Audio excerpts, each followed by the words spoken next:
Finally, see, start. The government should not use its majority to rush through legislation.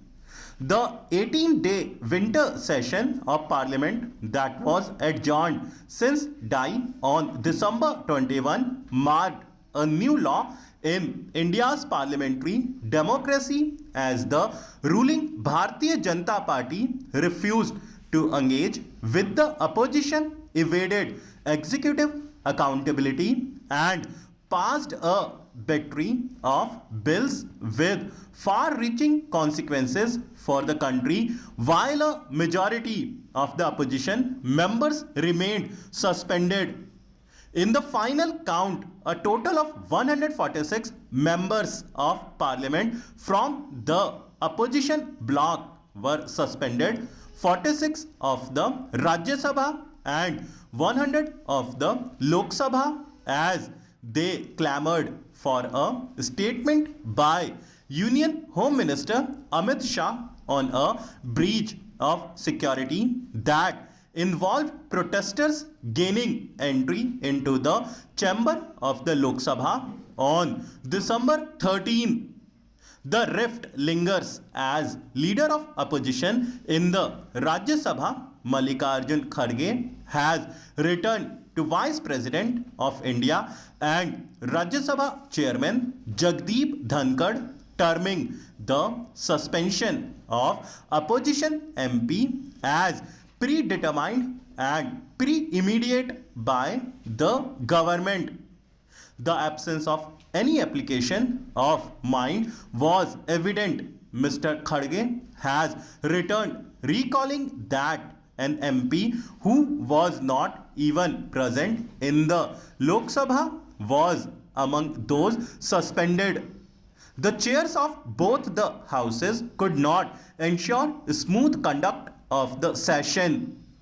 Attempts made by Mr. Dhankad and Lok Sabha Speaker Om Birla lacked the requisite immixture of impartiality.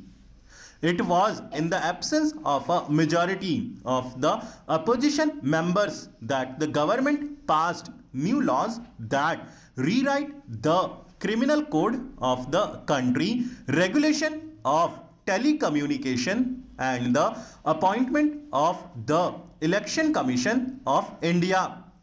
The common feature of these laws is an unprecedented increase in the power of the executive, and it is not a coincidence that they were passed without a meaningful parliamentary debate that took on board conflicting views.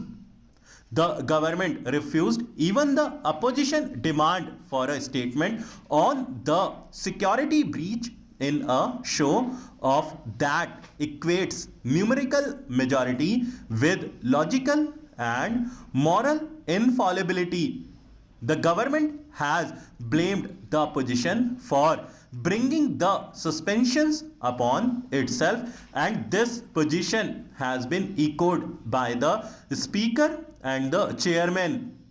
The case of the alleged mimicry of Mr. Dhankad by an opposition MP was a distraction that was convenient for the ruling party.